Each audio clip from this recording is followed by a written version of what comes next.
20 جماد ثانی کو جب کائنات جناب سیدہ کے نور سے منور ہوئی، روایت کے مطابق وہ بی بی جس نے سب سے پہلے جناب فاطمہ زہرا سلام اللہ علیہا کو آغوش میں لیا جناب مریم کی ذات تھی۔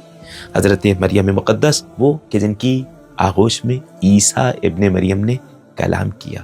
امام جعفر صادق علیہ السلام کی حدیث کے مطابق فلما استنطقت، جب حضرت مریم نے خواہش ظاہر کی کہ بنت پیغمبر کچھ بات کر کے دکھائیں، تو امام کہتے ہیں جناب سیدہ نے کلام کرنا شروع کیا۔ کیسے کلام کرنا شروع کیا؟ اشہد ان لا الہ الا اللہ وحدہ لا شریک لہ، میں گواہی دیتی ہوں کہ اللہ وحدہ لا شریک ہے، واشہد ان ابی رسول اللہ، میں گواہی دیتی ہوں کہ میرے بابا اللہ کے رسول ہیں، سید الانبیاء، تمام انبیاء کے سردار ہیں۔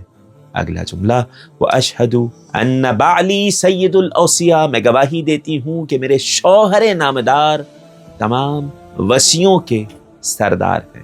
وان ولدی سادۃ الاسباط، میں گواہی دیتی ہوں کہ میرے بچے تمام انبیاء کے بچوں سے افضل اور ان کے سردار ہیں۔